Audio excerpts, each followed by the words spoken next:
Hey guys, thanks for hanging out with your Kira.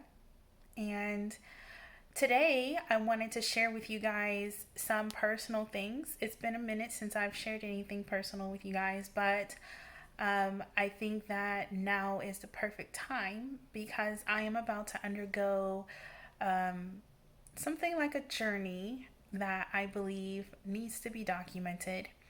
And so, just to give you guys background, I don't know how many of you have seen my previous episodes, but in the past, I've discussed, struggling with depression, struggling with suicidality, and basically just like that, how bad that struggle has been for me, since I was probably like 13 years old.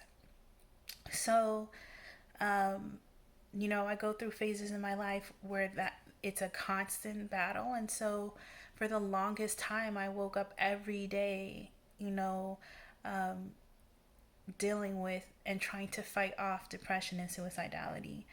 Um, I have had a whole journey with homeopathy for probably about 2 years now.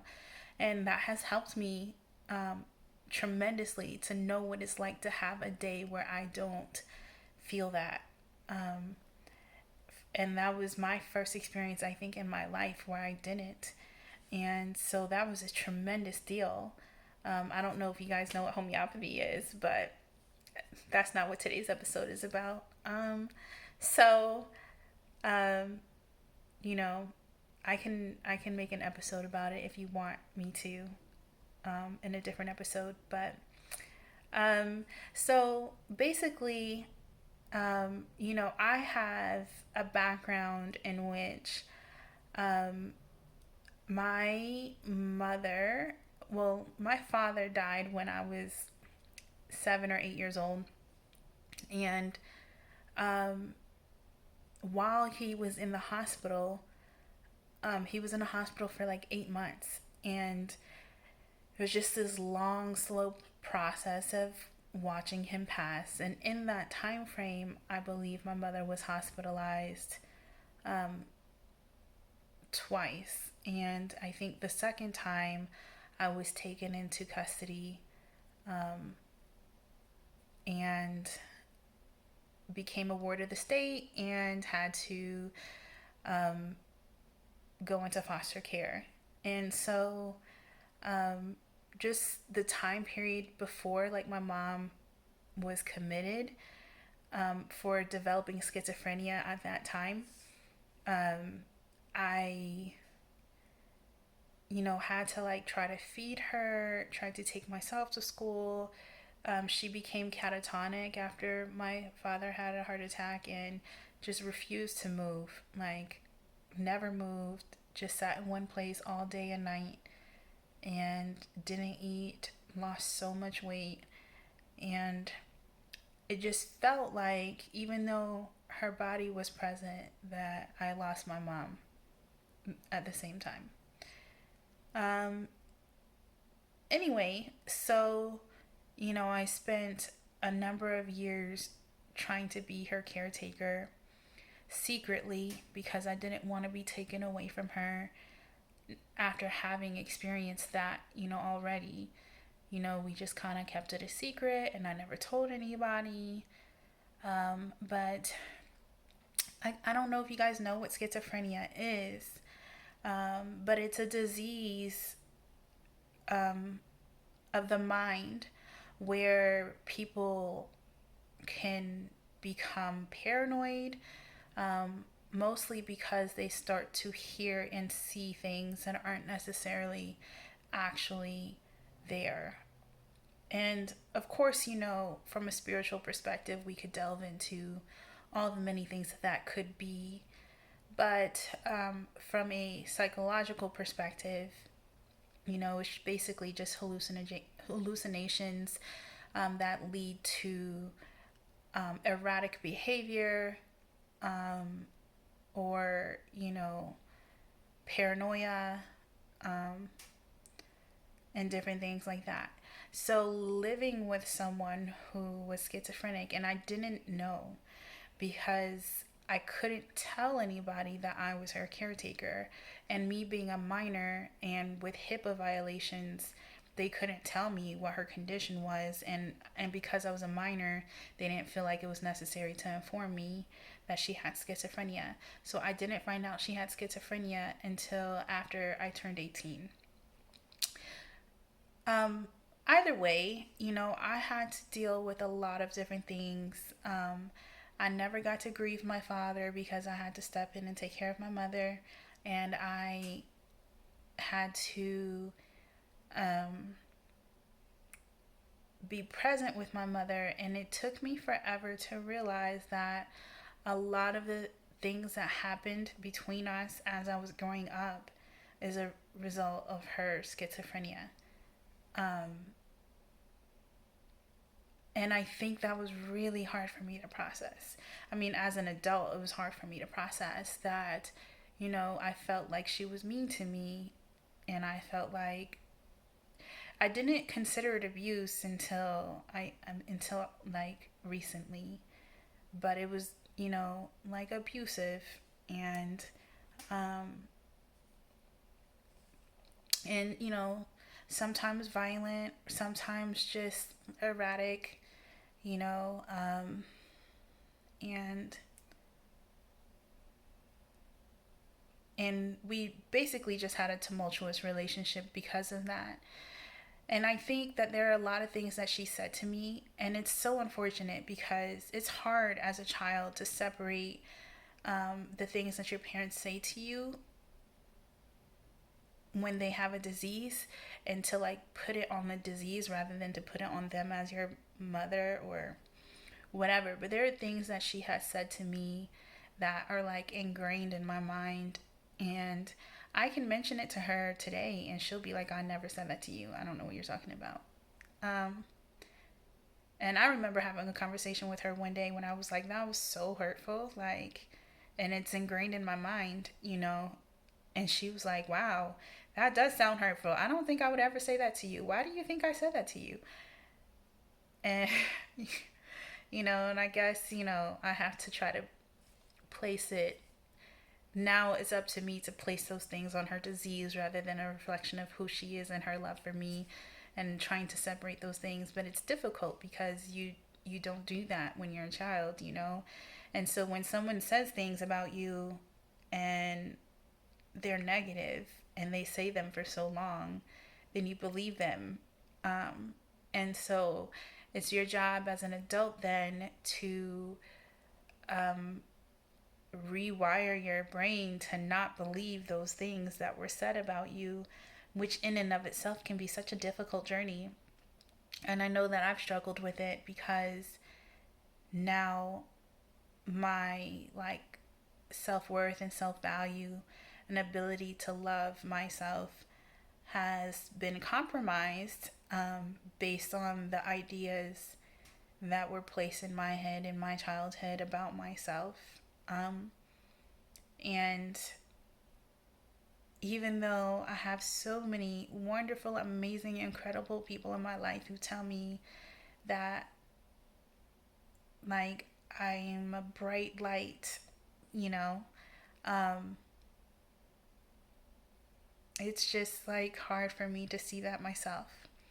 And I have been on a self love journey once I realized, like, it's all in my own mind, right? Like, I am my only obstacle, and my mind is my only obstacle. The tape that's playing in my head from my childhood, that's just like playing over and over again, all the negative things, like, you know, no one would ever choose you, no one would ever want you, no one will ever love you, like, you're you're not worth being loved, you're not good enough, you'll never be enough.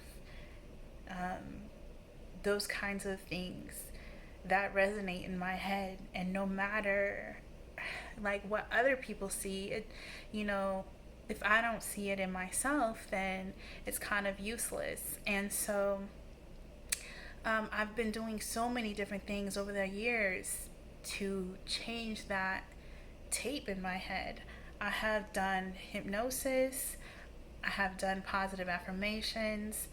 Um, I've done just meditations, and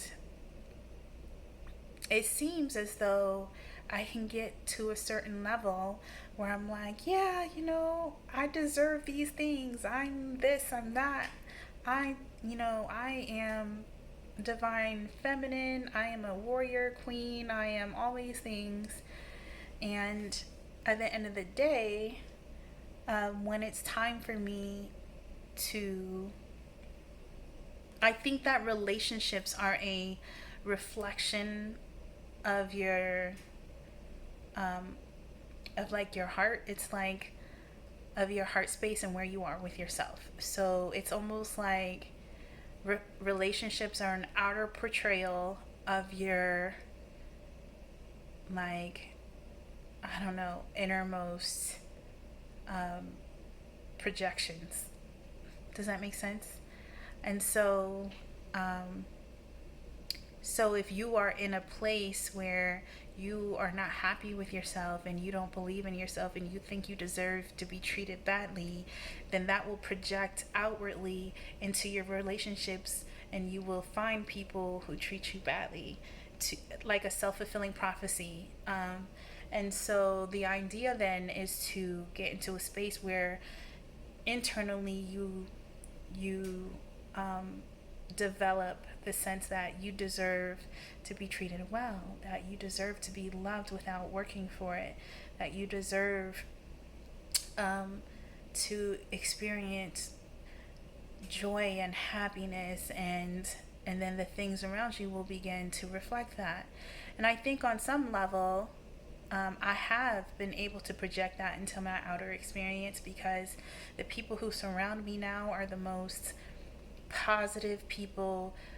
They are encouraging, supportive, and they're all, it just seems like everyone in terms of my friendships that I attract are people who are all about getting in alignment, all about um, increasing the vibration of the world, all about increasing love, um, and just like living out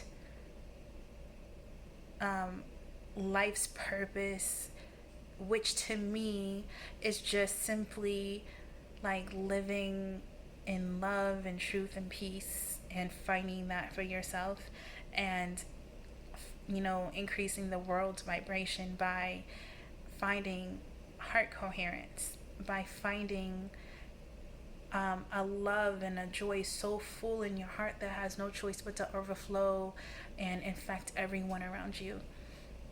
And so I seem to be attracting people like that in my life. However, I think that in my dating life, it's a completely different story. And in my dating life, because I think that the idea of loving and being loved in my dating life, um, very much reflects my relationship with both my mother and my father, and my father being absent because of his death, as well as my mother's, illness. And what I learned from that in my relationship with her is that it's okay to tolerate, you know, being treated badly, being put down, being hurt physically and mentally and emotionally, um, abused, and it's okay. And at the end, I ultimately have to love you back. Um, and I think that that's what I learned in that relationship, because she's sick, so I have to forgive her. I have to love her anyway. And she's my mom. I have to love her anyway. But then I don't have to actually get anything in return for that love and that affection. And I have to work extremely hard for it, because I always felt like I was seeking her approval and having to like do some next new amazing incredible thing so that she could be like happy with it. And at the end of the day, I don't think, there was anything I could have done to like make her happy. And so it's this constant thing of like, what can I do for you? How can I please you? How can I make you happy? And then on the reciprocating end, you don't have to do anything for me. And a lot of my relationships reflect that I'm trying to give to you as much as I can, pour everything out to you as much as I can, love you as hard as I can, and prove that I'm worthy of being loved, begging you to love me and want me and make me feel loved finally. When oftentimes that's not what happens, because in my own self-fulfilling prophecy, I don't think I deserve it, and that no matter how hard I work for it, I'm not worth being loved. So, even though I've done a lot of work, I like really have, I've, for a number of years trying to like, because no one can like give you love, no one can make you happy, right? Like the idea is that ultimately you're responsible for healing yourself and knowing within yourself that you deserve this that you deserve to be loved without having to do anything. You deserve to be loved because of who you are, right? Because of the growth that I've done, like the work that I've done, because of the heart that I have, because, because I am. And, um, and unfortunately, despite my efforts to overcome my past, um, I still very much struggle in that area. Um, it's really difficult and hurtful for me to hear my friends tell me how incredible of a person I am and how much I deserve to be loved by someone who's gonna want to love me and shower me with love because they see me. And it's hurtful to like hear them say that, and for me to not know why they see that in me, and not know why they think that I deserve those things, because in my own head I don't. Um, and so, anyway, um, I'm a fighter.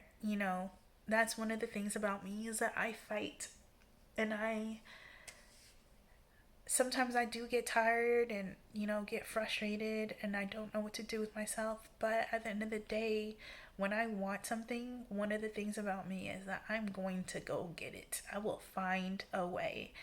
And anyway, so in the process of trying to find a way to overcome this, I've like read so many different things, learned so many different things, and then being in naturopathic medicine, we come across a lot of different things that are like alternatives. Um, because I'm not comfortable with the idea of like having to be on antidepressants, because I don't think that that solves the issue. Yeah, maybe there is a chemical imbalance. Maybe there is, right? For me, um, and I'm not saying, this is not me saying that if you have certain issues that you shouldn't be on medications. That's not what I'm saying at all. So please do not interpret my personal experience and my beliefs about myself and my choices to be a reflection of what you should be doing for yourself and your mental health. Um, but personally, I don't feel like that's necessary. I just think that I need to be able to overcome my past, and that if I can do that, then all will be well. And um, and so I've struggled to do that, struggled to overcome that tape that plays in my head. Um, because just because when you hear something, when someone tells you something bad about yourself for so long, like after a while they don't have to tell you, because you'll tell yourself first, right? And that's kind of what's happened. And now, even though I'm trying to like play a new tape, I will say positive things about myself, like you are light, you are love, you exemplify love in your walk every day. You show kindness to people, you give from the bottom of your heart to strangers and to people always just willing to give. And I tell myself that, and that because of those things, that I do deserve to be loved genuinely. I do deserve to experience that with, what it feels like to be loved without being asked to, return a favor, or to be loved without having to work for it, essentially. And um, the only thing is that when it's time for me to like fulfill that and to like experience that, and I'm in a relationship, and I'm trying to bring that to fruition, for whatever reason, it like all of that goes out the window, and I return to that baseline, which is that initial tape, and that tape just comes back into my life, and I can't seem to get rid of it. So recently, just by happenstance, I read an email that talked about an opportunity for me to become trained and certified as a um, ketamine assisted psychotherapist. And basically, I don't know if you guys know what ketamine is, but ketamine is basically something that's used as an anesthetic. It's a sedative. And so they often use it, to sedate both adults, children, and animals prior to surgery or different procedures that need to happen. However, ketamine became abused because people realized that it was a psychedelic, and it became a street drug, um, and kind of got maybe a small bad rep for itself. But what they learned was that through these psychedelic experiences, a lot of people were able to overcome depression, overcome trauma, overcome PTSD, um, and overcome suicidality. And so it started to be used in war veterans and different things like that to treat their PTSD, and apparently successfully. So, as someone who is a healer and who's in naturopathic medicine, I'm always thinking about how can I step outside of the box to heal people in a way that's not currently mainstream or available. And I want to heal people in their body, but I want to heal people in their heart as well. And so, as someone who has struggled for a long time, for um, 20 years now, with depression and suicidality, like I want to be able to find, a way for myself so that I can let other people know and give other people hope that one day, they can overcome their struggles as well. And so currently, I went ahead and had my first training with the ketamine assisted psychotherapy. It's a total of like 3 trainings. But part of it is that you're supposed to get, and you don't have to, but you can choose to have an experience with it as well, so that it's not like, oh, I'm giving this to you, but I have no idea what it feels like, right? Um, I want to be able to confidently say, yes, I've experienced it. I know what it feels like. Your experience might be different, but I can say that I've done it. And then, more importantly, that I've been able to overcome my own trauma, or overcome um, my own issues, my depression, my suicidality, my trauma, and have an emotional breakthrough that got me to the point where I could develop self love. And so that's kind of what I'm really, really hoping for. And so I was able to get in with the Arizona Ketamine Research Institute, um, and I got approved for treatment.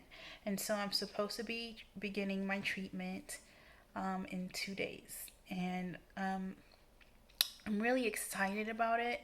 I'm really grateful to have gotten approved. Um, and I'm really hoping that it gives me like the clarity and the insight to like get over this last little hump. I just know that this is like the last little hump that's gonna help me to like see myself the way that everyone else does. and help me to love myself better. Um, and so I think that I am going to share that experience and record it and document it for you guys so that you can see what it's like. And hopefully, it'll be an incredible experience, heart opening experience that will allow me to connect with myself and feel one with the world, the universe, and the Most High. So, thank you guys for listening. I will keep you guys updated and let you know how it goes. And I'm just hoping for the best. So, um, stay tuned and thank you guys for listening again. Bye.